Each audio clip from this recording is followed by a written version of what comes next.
And there you go. Hello. Oops. Well, here we are. Yes, of course you know what it is. Good. You stay over there, okay? Yeah, I stay over here. Do you want my microphone? No. Okay. No.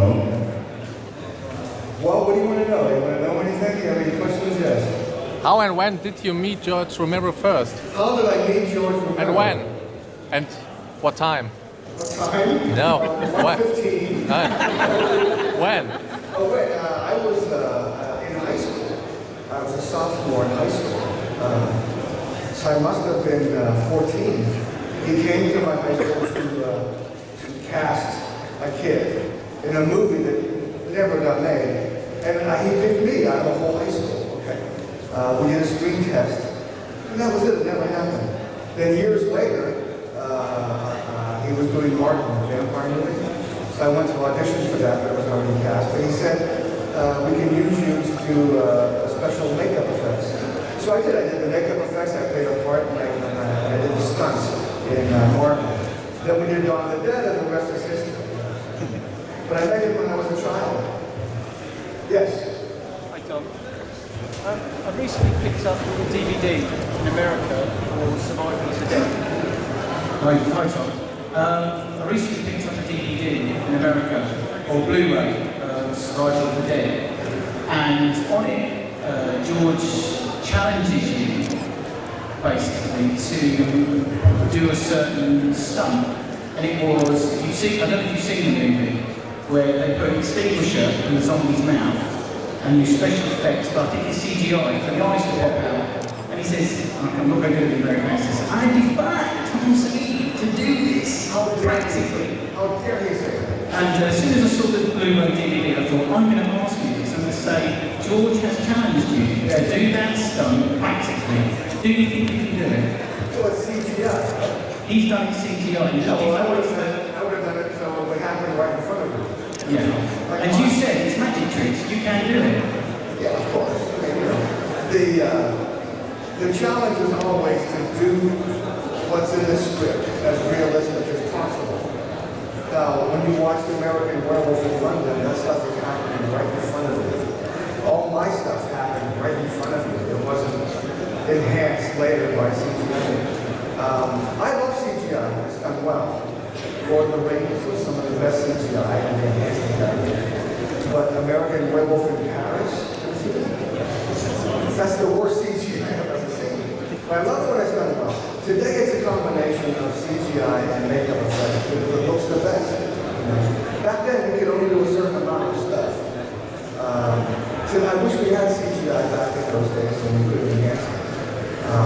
But yeah, that's a piece of cake. I don't know how I do it, but I work it. Of course, yeah. Yes. Back there. Can you hear me okay? It's not too loud. That's too loud. I think You've made many movies with your special effects, and which one was your toughest effect you've ever made? What was the toughest effect? You've ever made, yes. Yeah. Probably building a creature under the stairs in Creature. Fluffy. You know Fluffy, the creature guy? Because I had never done one of those before. But on the phone, Bob Bottrop told me step by step how to do it. So, but that was the toughest thing because I had never done it. Everything else was been easy. Oh. Anybody else? Yeah. looking for the microphone. Oh, he's got it. Did you ever refuse to make a particular special effect because you said, no, this goes too far? Did I ever refuse to do? Yes. In Maniac, I was sitting with Joe Spinell. We were talking about the effects. He wanted to do horrible things to women. I said, no. You're not going to bite that off. So I never did that one. But and I refuse to do anything that involves children. Except in Dawn of the Dead. In Dawn of the Dead, we shot the kids, remember? But that was my niece and nephew, so it was okay. Anybody else? So what is the effect you are most proud of that you have done it, and why? Most proud of the effect I'm most proud of. Well, you know, again, I think Fluffy, but also Lizzie. Lizzie was the creature in the closet from Tales from the Dark Side. Do you know Tales from the Dark Side? Okay. Lizzie, Grandpa from Texas Chainsaw Massacre, and Playhead from Texas Chainsaw Massacre. But they're all my children, so I love them all.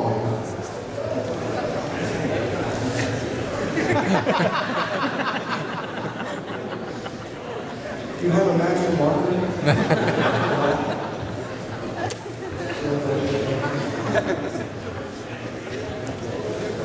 What? Yeah, thank you. Yes.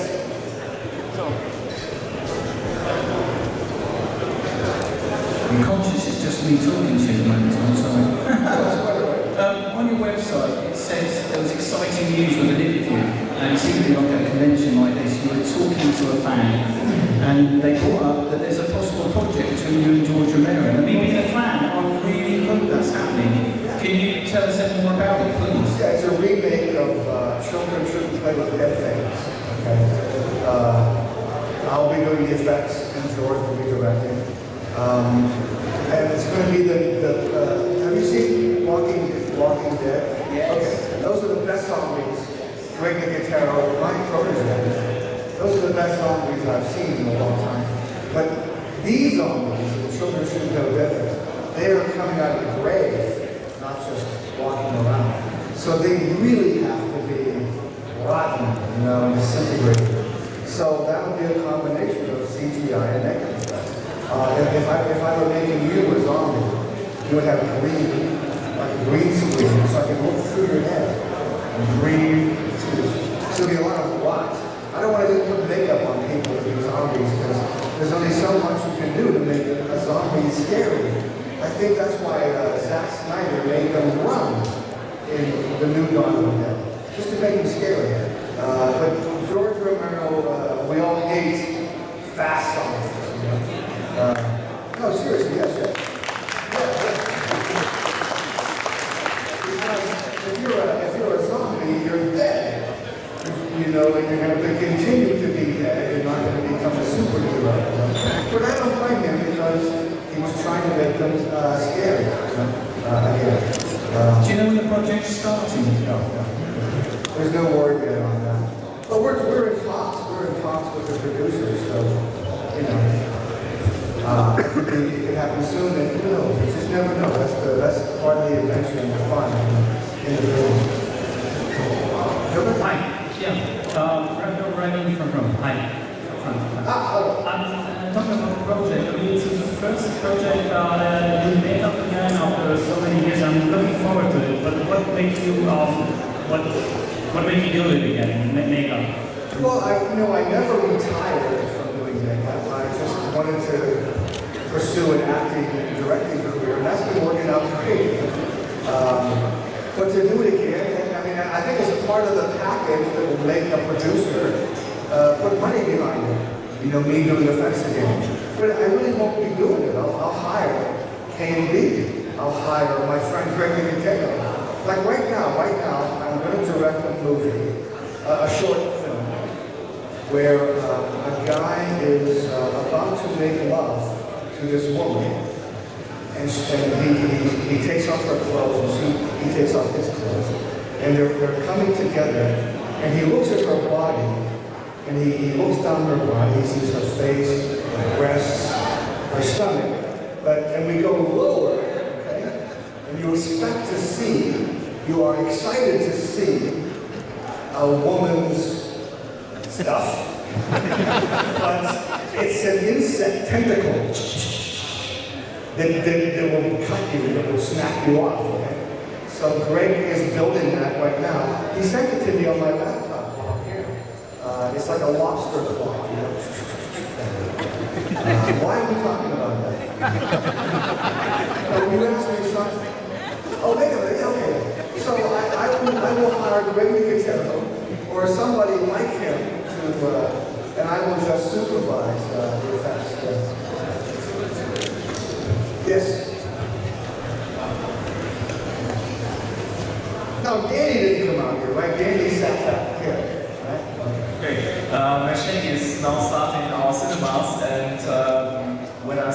Dust a lot. I thought it would be a great movie if Sex Machine would have an old movie like Machete, a Sex Machine. Is there a possibility that you go to Robert Rodriguez and say, hey, let's do a movie about Sex Machine? Well, anything is possible, but when Dusk Till Dawn came out, we were at a film festival with a big audience, and you know Harry Knowles, AintItCool.com? He said that to Robert on stage, and that was, 1995, so it still hasn't happened, but I'm coming back at Machete 2, because, we shot my death scene for Machete. Oh, I died horribly, okay? But Robert took it out, because he wants me to come back in part 2, so Danny can kill me better. That Sex Machine, I don't know if you're gonna get it. Hey, didn't Danny send you out to me?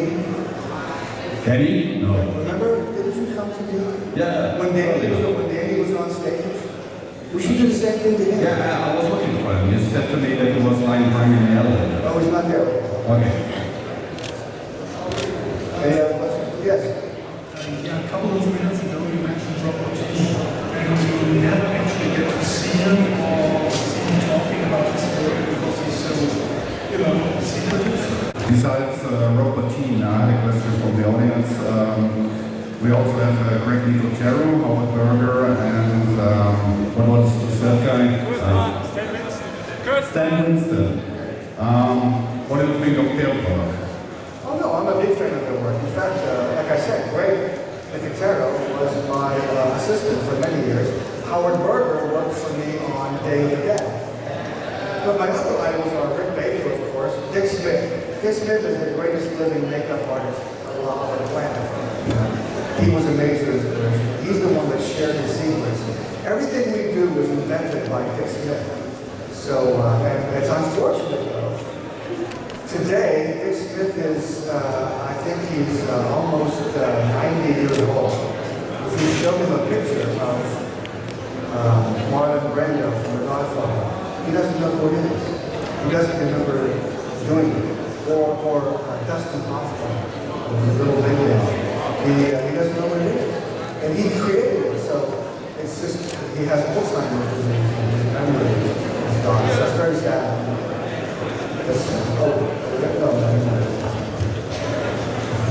On American television, we now see the show The Walking Dead, and I think it's a huge step forward for a genre like the zombie genre to become a huge popular drama series. It's written by Frank Darabont, who was nominated for 2 Oscars. The effects are done by Greg Nicotero, and I think it's a great drama show. What do you think that the show has become, that the theme about zombies has become a popular television show now, and is it shown on television? It's about time, because television is full of Twilight, vampires, amber-eyed, sparkling, homosexual vampires.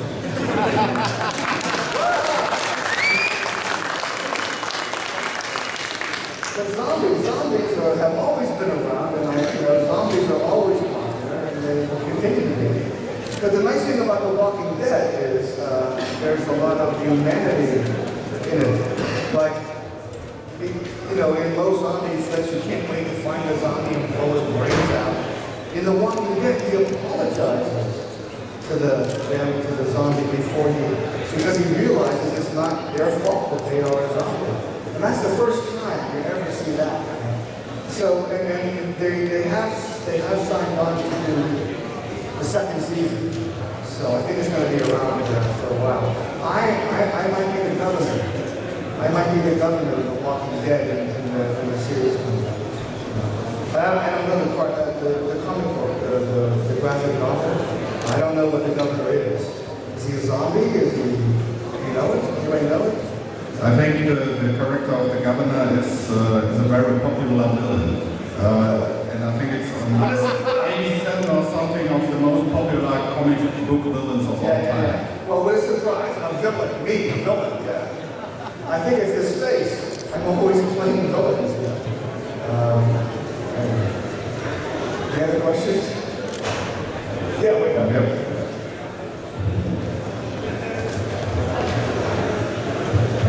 I'm sure you heard this question many times before, but how comes the guy, like you said, looks like a villain, start all these makeup things? What was the ignition of this makeup? You mean why did I start doing it? Yes. I don't know, when I was a kid, most successful people that I know today had a passion when they were children. And I did, you know, I had a passion for monsters. But I believed they were real. Frankenstein, the Wolfman, the creature from the Black Lagoon. I believed they were real. But then when I saw the movie Man of a Thousand Faces, the story of Lon Chaney creating monsters, I said, aha, of course, somebody creates those things. And that from that day on, I wanted to be the guy that creates the monsters. I wish I could watch a movie again through those eyes when I was a child, when I believed everything, okay? That's the problem with people who want to be in the movies. They want to do it because of some magic that they saw, okay? What you don't realize is, as soon as you learn how to make movies or get behind the scenes, you destroy that magic forever. I wish I could see the answer in the eyes of an 8-year-old child. That's when the movies were magic. So I guess I wanted to be a part of that magic, okay? But there's still magic. It's the magic of creating something that never existed before. That's still fun. But it was that movie, Man of a Thousand Faces. Questions?